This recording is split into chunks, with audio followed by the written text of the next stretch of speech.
I'm really very, very grateful to the organizers of this fantastic event, the director, Son Park, his fantastic teams and colleagues. And we are really very happy, Christoph Rosol, Katrin and Jose, for getting this opportunity, being here, sharing issues and thoughts and considerations that we at Haus der Kultur und der Welt, together with the Max Planck Institute for the History of Science, have been pursuing more than 5 years now with one of our projects, the Anthropocene curriculum. The Anthropocene curriculum is a long-term experiment on new forms of knowledge production. And as thus, it is more than wonderful occasion for us, and really a great honor for us to share our experiences with you for the inauguration of the Center for Anthropocene Studies here at KAIST. We are doing this short talk presentation in 2 parts. It's my honor to start, and then Christoph Rosol, my colleague, will continue. What do we hear when we listen to the Earth? In his publication, Biogear, the French philosopher Michel Serres describes an ancient scene, a furrow beneath the Roman Forum, covered by a stone. The stone's removal is celebrated 3 times a year as Mundus Parted, the time when the earth opens and yawns wildly. But does it cry out? This is probably nothing more than our imagination. And yet, that's precisely the point, whether it takes human form or appears as the earth itself. With this scene, Michel Serres encourages us to work on very troubled terms, all those entanglements and ruptures between human, earth, nature, and how they create the problematic world we inhabit.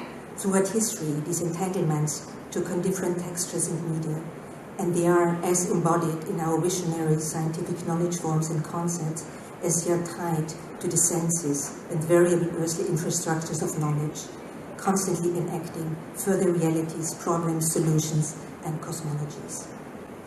The Anthropocene is more than a mere immersion of humans into the environment. It is marked by a rupture. It is defined by the consequences of human agency. As such, its reach is global, even planetary. The constant flow that has always constituted Earth, its metabolic processes and exchanges between geo and biosphere, is being radically disturbed and diverted through anthropogenic mixing and recomposition. El Ejido, for example, is the biggest industrialized vegetable farm in Europe. It represents an ecosystem fully under human control. It exemplifies how industrial metabolism, climate change, urbanization, soil erosion, the extinction of species, and how new social forms of consciousness have been intertwined. The Climate Data Center in Hamburg, Germany, is another paradigmatic infrastructure governed by scientists' decisions on how to create models that in turn have substantial political impact. The highly complex calculation processes on climate scenarios in the center consume the same amount of energy as a middle-sized town in Germany. These 2 images are from artist Armin Linke, who produced an installation series for the HKW called the Anthropocene Observatory. This is an inquiry into new connections between science and politics, molding control structures and shaping new landscapes and territories. And as such, it demonstrates how rapidly the exit from the Holocene intensifies humans' cohabitations to the material spaces. And this is precisely the founding idea of the Anthropocene curriculum, requiring a new approach to depicting and knowing the world, one which is guided by material interconnections and processes and a view onto the world that aims on recomposing it. A new approach that works upon the planet as a form of practice and acknowledges that the denial of our worldly entanglement has led to looming disaster. In this sense, reclaiming being in the world means insisting in a humanity without anthropocentrism, a new approach not only to science but to thought altogether, one that would not run away from the earth nor attempts to erase its role in human experience. Since its inception of the project, Anthropocene Curriculum, in 2013, we put a lens on the conditions, dispositions, and constitutions of knowledge forms. The project emerged out of several workshops and a roundtable we organized as part of the opening program of the 2-year Anthropocene project at HKW. There, we invited scholars from the sciences, humanities, and the arts, leading researchers from universities, art academies, and research institutes, asking them, what can be considered knowledge in the Anthropocene? And subsequently, how is this knowledge to be produced, for whom, and for what aim? Out of this survey, we formed the concrete idea to create an experimental space that tackles knowledge and its production in a novel way. If we are to engage with alternative models of knowing and doing that are attuned to the Anthropocene, we must pursue our questions anew, or better yet, learn how to entirely reframe the questions we are asking by creating alliances between the humanities, design, art, and the sciences. Consequently, this means more than anything that composing an experimental space of co-learning and co-producing is essential. From the beginning on, this has been the mandate of the Anthropocene curriculum. In effect, we have attempted to create a particular format, an Anthropocene campus, as an environment to field test a diverse set of topical research projects, methodological approaches, and knowledge practices within a shared space of HKW as a cultural institution. Thereby, the Anthropocene curriculum reformulated the role of the cultural institution in itself, allowing for new, formally unusual alliances on a longer term together with research institutes around the world. Providing a so-called alternative space, HKW serves as a laboratory that has the freedom to work beyond the confines of more academic settings. The public aspect also is deeply influenced and transformed the nature of this collaborative multilogue, its consents and methods. And Christoph will talk more about this aspect. So far, this collaboration with over 400 participants and 90 instructors manifested itself over a series of Anthropocene campus events, beginning with 2 9-day campus events at the HKW in 2014 and 16, respectively, and which have been spread across the world, for instance, in Lyon, France, in Philadelphia, in the US, through Scott Knowles, and this September in Melbourne, Australia. The seminars, or rather the experimental workshops that take place during these campuses, serves as a place for exploring, discussing, and further developing a general feasibility within a larger group of committed researchers and artists. Thus, they were being tested out and worked upon so that they could serve as examples for future Anthropocene curricula. In order to build a common ground, we have laid out a series of key terms to be negotiated for the curriculum, which are concepts that remain contested but can still be used as navigational beacons along the way. I will briefly present 4 examples and how those were worked upon with concrete approaches and propositions of seminars at the first 2 campus events in Berlin. Scale. One of the central challenges in the Anthropocene is to apprehend, understand, and bridge the multiple spatio-temporal scales involved when speaking about the Earth as an integrated system. Going from macro to meso to micro scale, or vice versa, is a process that goes beyond measurement alone, but an exercise that also addresses the sensitivities involved in perceiving, communicating, and capturing shifting categories such as size, scope, and duration of phenomena. One important question is which combinatory devices we can use to address, interpret, and act within multiscalar dimensions. For instance, the seminar Geopolitics investigated the epistemic divide between realms such as human rights work, political and military conflict, and its environmental conditions. The seminar proposed operative concepts able to work across this divide by establishing field causalities, which is a framework that allows connecting individuals, environments, and artifices. Agency.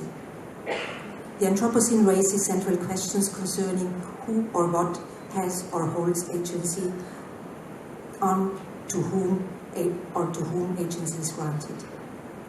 The non-human entities, such as stock market, but also chemical compounds, such as carbon dioxide, are powerful enough to restructure societies and affect human legal representation and responsibility, and appropriate modification of how accountability is conceived becomes critical.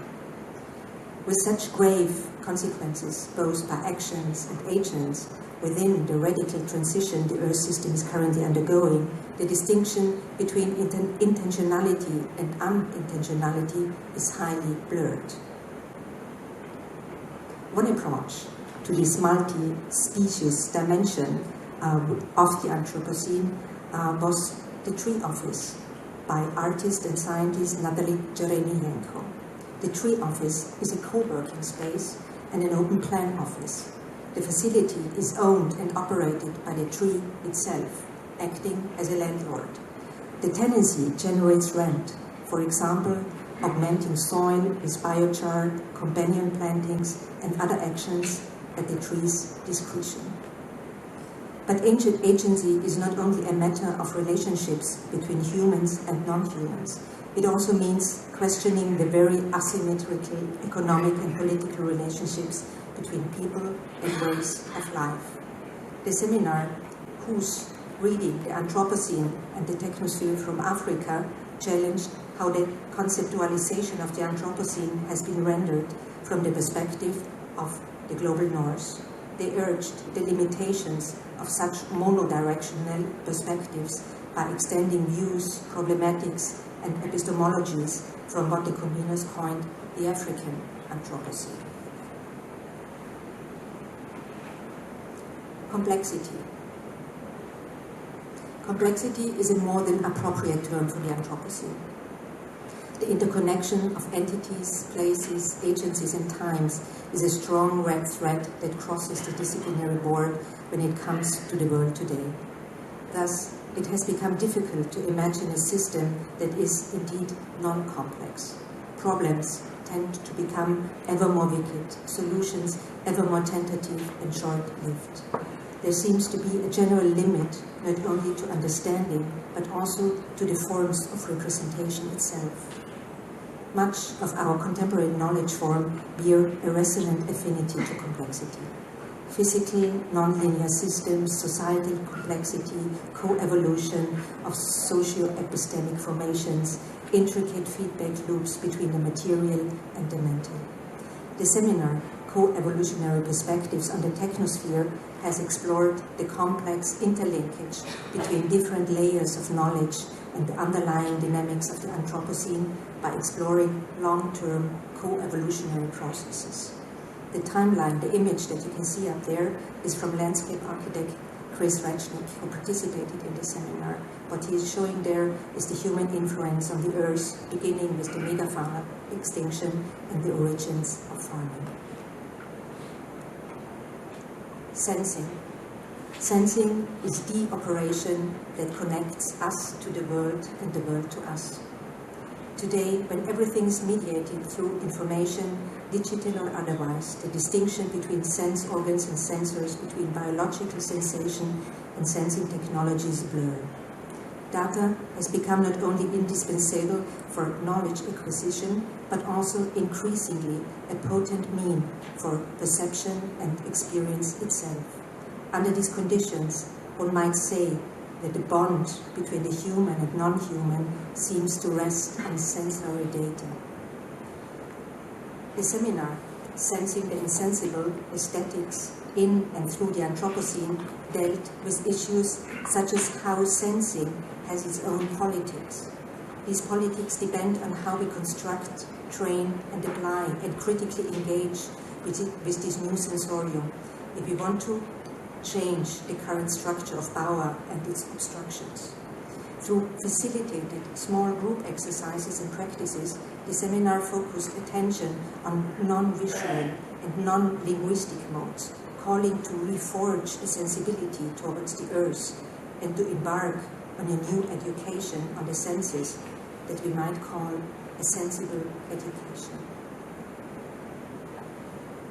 And now I pass over to my colleague Christoph Rosol, who will follow up with the current developments within the project and our future hopes, wishes and expectations.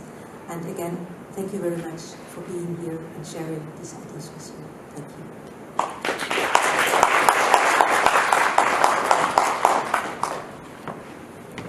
I'll directly continue with our combined presentation.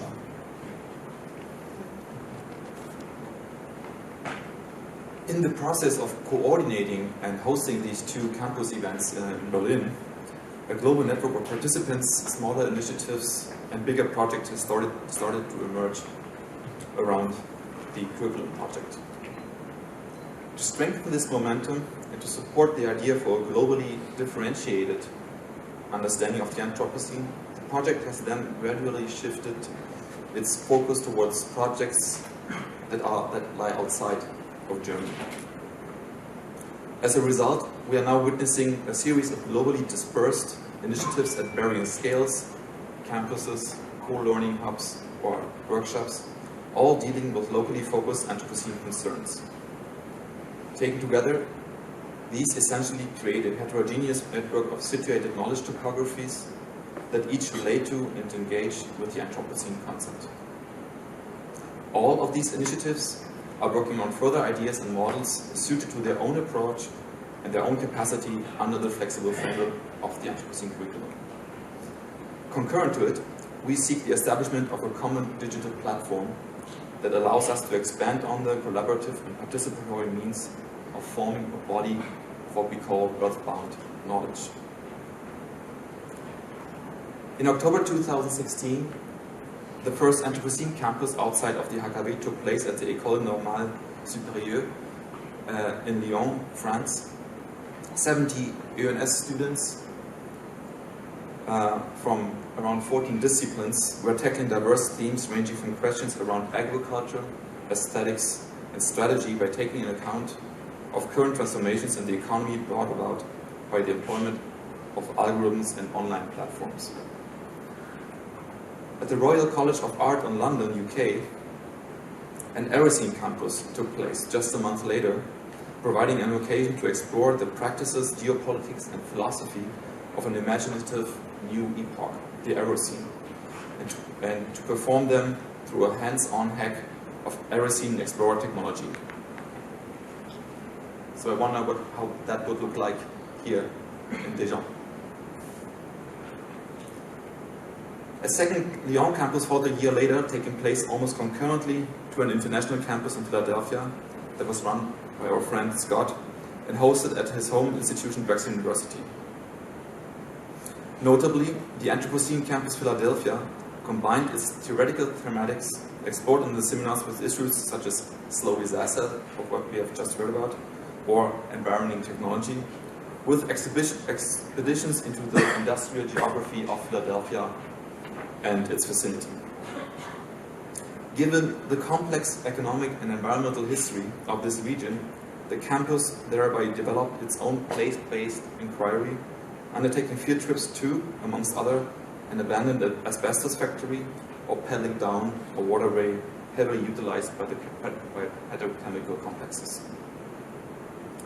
Another project in 2017, the Planetary Futures Summer School, undertaken by the Cluster Speculative Life at Concordia University in Montreal, Canada, took an even more field-oriented approach.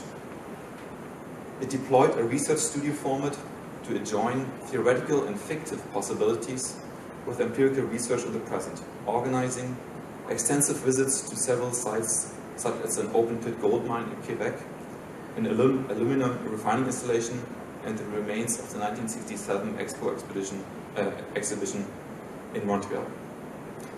Early in that year, our long-term collaborators at the project Anthropocene, based at Universidade Nova in Lisbon, Portugal, have set up a multimedia exhibition. The so-called Soundscape Campus was dedicated to the exploration of space through sound, seeking to promote a sound culture and broad discussion around the acoustic space. It's a phenomenon that allows us to reflect on our relationship with the environment and the historical transformations to which it has been subject. The group in Lisbon is now planning to host a full-fledged Anthropocene campus in 2020. This year, 2018, several more activities took place. An initial conference on the Anthropocene was held in August 2018 in Mumbai, India. The conference aimed to understand the complexity as well as the depoliticizing tendency of some elements of the Anthropocene discourse through a focus on India, bringing together artists, cultural practitioners, natural and social scientists, policy experts, activists, and thinkers. A 4-day Anthropocene Campus Melbourne then took place in early September 2018 at Australia's Daejeon University. It explored the theme of the elemental through 4 seminar streams respectively titled Earth, Water, Fire, and Air, engaging a range of lectures, field trips, plenary reports, and workshops in Melbourne and the wider area. There are many more partners initiatives underway. Our group, we were just arriving from Kyoto, where the Anthropocene Curriculum Project held a little workshop as part of the annual conference at the Research Institute for Humanity and Nature, which this year explored the theme Humanities on the Ground, Confronting the Anthropocene in Asia. A working group focusing on East Asia and the conceptual, material, and immaterial cultural forms through which environmental knowledge has been recognized, activated, and transmitted in and across this region has already formed at the Berlin Technosphere campus in 2016. And with this recent workshop, and also with Professor Park's visit, the group is now settling in on an enlarged framework.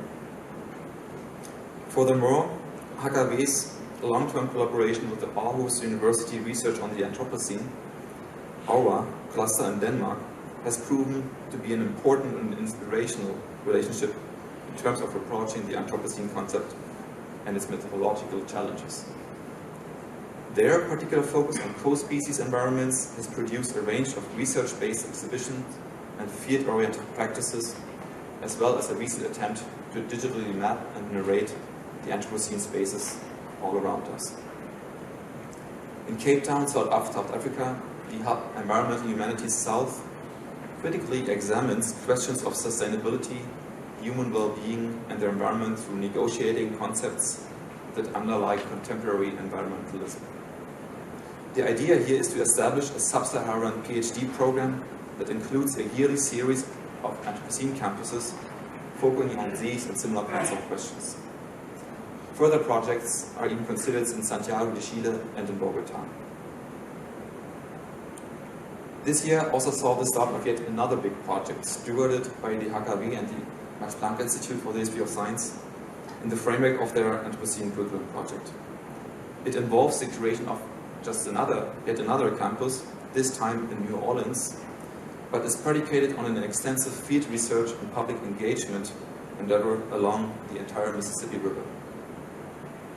Entitled Mississippi and Anthropocene River, the project brings together a large transdisciplinary consortium of US and German researchers, Max Planck scientists, river engineers, artists, and stakeholders from civil society who jointly investigate the entire river system from north to south over the course of a full year. The Mississippi River Basin was chosen as a test case because it is an all-encompassing example of a space continually reshaped by human activities. As a central axis through the continent and a catchment for ecological, industrial, and social realities, both historical and current, it presents a multifaceted and exemplary topography of the Anthropocene. The project explores the vast but patchy areas of this landscape and its changing socio-temporal formations, making it legible as a critical zone of habitation and long-term interaction between humans and their environment. During the course of the two initial campuses in Berlin and the subsequent formation of this global network of initiatives, the AC website has become a growing repository that documents and presents the resources, outcomes, and experience of the overall project. It highlights the experimental process of deriving Anthropocene adequate forms of transdisciplinary education and collaborative research by presenting the intellectual contexts, methodological approaches, and collaborative practices of such an endeavor. In order to respond to the thematic shift of the project itself, the website is now currently planned to undergo an essential overhaul. Such a redesign and restructuring generally relates to the now global dimension of the curriculum project, while also attending to the locally situated and field-based approaches that the project now focuses on. The Mississippi River project will thereby work as a test case to model and experimentally curate transdisciplinary field research in the digital realm. Taking critical project features such as community participation, collaborative editing, data visualization, open source teaching modules, and knowledge retrieval techniques into account, the website will offer access to the many layers of anthropocenic research and exchange present in the project. Such a focus on the digital is not just an end in itself. Tying a global phenomenon such as the Anthropocene to local instantiation and back necessitates a new form of engagement with digital formats, protocols, and tools. Another event in Berlin, planned for April 2020, will thus focus on current and future digital practices, aesthetics and design approaches to knowledge production and knowledge composition. Reflecting on the project's infrastructural platform and the call for making the complex entanglement visible and actionable, a public meeting of project partners will discuss the underlying logics of research in a digitally networked space. How does the convergence of empirical data, digital narratives, and design practices create novel forms of knowledge that are adequate to the Anthropocene? How can local knowledge become relevant on a planetary scale through ICT technologies? Is there even a way to draw a kind of topology of Anthropocene knowledge out of the mosaic of the local Anthropocene topographies the project has worked upon over the last few years? The Berlin event will thus engage the methodological explorations of the partner groups in Europe, North and South America, South and East Asia, Australia and Africa into a collaborative mode of curating research in online environments. Through this, we will enable mutually sharing the encounters with the varied local terrains of the Anthropocene and discussing strategies of acting upon the altered world relations that we live in. Through all of this and more, we deeply believe that our experimental and situated mode of working can be transformative for the way institutions for research and education do operate. Our own experience with taking on the Anthropocene as a mutually shared concern between a cultural institution such as the HKW and an institute focusing on basic research such as the Max Planck Institute has been extremely positive so far. Traveling this uncharted space has provided a truly productive and inspiring model for cutting through the worn-out structures of research and education that have been trenched in silos before.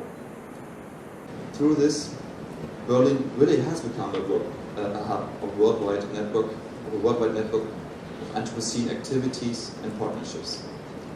And even for the German situation, it has become a remarkable game changer.